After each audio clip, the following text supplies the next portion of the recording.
हाय दोस्तों। आज मैं एक चीज़ बताना चाह रहा हूँ। कि मतलब ये सोचने वाली बात है कि हम लोग कुछ भी काम करते हैं या हम किसी ग्रुप में काम करते हैं या इंडिविजुअल वर्क करते हैं, तो एक होता है यूटिलाइजेशन, मतलब उस चीज़ का उपयोग करना। तो हमने जैसे सपोज़ कि जैसे बहुत बड़ा घर है, 3 माले का है और काफ़ी बड़ा बना है, लंबा चौड़ा। तो उस चीज़ का हम यदि पूरा उपयोग नहीं करते, यूटिलाइज़ नहीं करते, तो वो हमारा क्या है, वेस्टेज है। वैसे ही यदि आपके पास कोई फर्म है, कोई बिजनेस इंफ्रास्ट्रक्चर है, कोई मशीनरी है, यदि आप उसका 100% यूटिलाइज़ नहीं करते हैं तो वो आपका लॉस है। तो एक चीज़ होता है कि आपके पास जब स्कोप होते हैं तो आपको उसको 100% यूटिलाइज़ करना चाहिए। यदि आप उस 100% यूटिलाइज़ नहीं करते तो आपका जो इन्वेस्टमेंट है, कॉस्ट है, वो तो उतना तो लगने ही लगना है। उसको उसको मेंटेन करने के लिए, उसको रन करने के लिए और उनको अपडेट करने के लिए एक सपोज़ मानिए कि आपका एक होटल है और उसमें आपने 2 फ्लोर दिए ही नहीं है रेंट पे, या उसको यूज़ में नहीं ले रहे हैं, या उससे कोई अर्निंग नहीं आ रही है और आपका एक ही फ्लोर रनिंग में है या एक ही फ्लोर का यूज़ हो रहा है, तो आपके 2 जो फ्लोर हैं, इन पे जो यूटिलाइजेशन है, मतलब ये जो सोर्सेज़ हैं, वो सारे के सारे आपके लगने हैं। अब वो सोर्सेज जो लगेंगे और जब उससे कोई आउटपुट नहीं आएगा तो आपका लॉस होगा। तो इसीलिए आपको उस चीज़ का 100% यूटिलाइजेशन होना चाहिए। सपोज माने कि मेरी एक 4 व्हीलर है, 4 व्हीलर 7 सीटर है या 4 सीटर है, 6 सीटर है, दैट्स नॉट मैटर।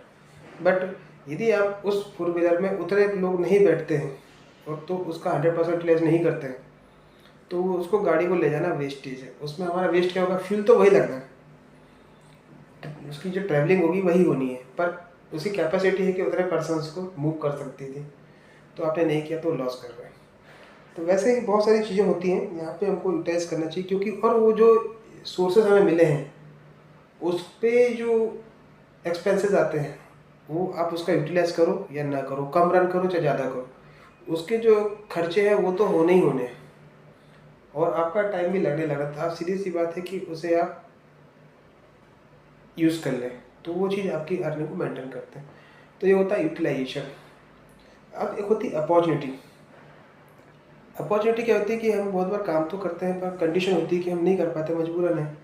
पर कहते हैं कि अगर हमें अपॉर्चुनिटी मिलती है, स्कोप मिलते हैं, तो हमें वो अपॉर्चुनिटी, जैसे सपोज माना कि जो मैंने 4 व्हीलर बताया कि उसके बंदे नहीं मिले, आपके पास बंदे नहीं चलेगा, तो आप पर्सनल, आपके फैमिली मेम्बर नहीं जा रहा, तो आप जैसे वो गाड़ी को निकालते हैं, तो सीधी सी बात है कि हमारा ड्राइवर कुछ ऐसे पैसेंजर्स को उसमें ले ले चलते हुए लाइन से, और किसी जैसे अपना ट्रैवलिंग एजेंसी है, ओला है, उबर है, इनमें कनेक्टिविटी रखे, तुरंत अपनी लोकेशन ऑन करे, जिस मूव से है वहाँ से ले जाए और पर्सन को अटेंड करे, और उस रूट के पैसेंजर मिलते हैं तो मूव करते हुए, अर्निंग करते हुए निकल जाए।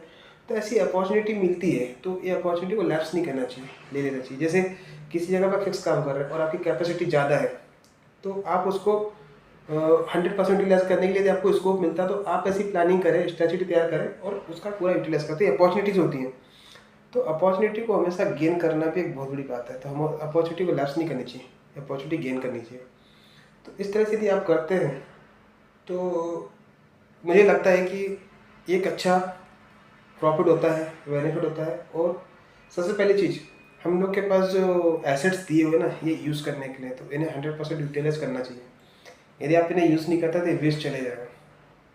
किसी भी, जैसे सपोज मेरे पास 4 बंदे हैं, 4 बंदों को मैं यूज़ नहीं करूँगा, काम नहीं दूंगा, मैं एक ही से काम कराता हूँ, तो एक समय क्या होगा, जो एक है वो तो कमज़ोर हो जाएगा, दूसरा जो है वो रखे रखे जंग लग के वो भी ख़राब हो जाएगा, और जो एक के साथ मैंने किया है वो शोषण कहलाएगा, हैरेस कहलाएगा, और दूसरा जो है उसको डीलक्स खोल के उसको भी ख़राब कर दिया, मतलब वो तो गया ही गया, जो है वो जो काम का था उसको ही वेस्ट कर लिया। यदि आप यूटिलाइज करते हो उस बंदे को, तो क्योंकि एक्सपेंसेस तो आपके सेम थे, देना तो दोनों को पड़ा, जो खर्च था, जो सैलरी थी, दोनों को देनी पड़ी मुझे, पर यूज़ तो मैंने एक को ही किया।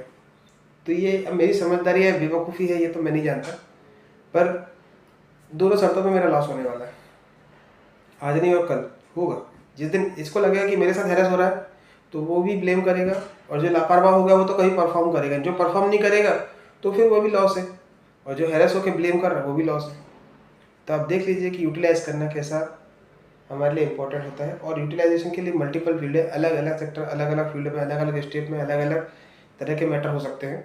तो आप हमेशा कोई भी काम करने से पहले डिसीजन लें कि हम जो चीज़ हमारे पास सोर्सेज हैं हम उसे कैसे 100% यूटिलाइज करें और कैसे उसे मेंटेन करें, क्योंकि जब कोई चीज़ यूटिलाइज करते हैं तो उसे मेंटेन भी करना होता है। तो ये पूरी प्लानिंग स्ट्रेटजी आपकी होनी चाहिए और आप ऐसा करते हैं तो वेरी गुड, हम कभी फेलियर नहीं होंगे। और ये चीज़ें हैं, तो यूटिलाइजेशन अपॉर्चुनिटी दोनों में बहुत छोटा सा अंतर है, बाकी अपॉर्चुनिटी को गेन करोगे तो यूटिलाइजेशन ऑटोमेटिक हो जाएगा। Thank you very much.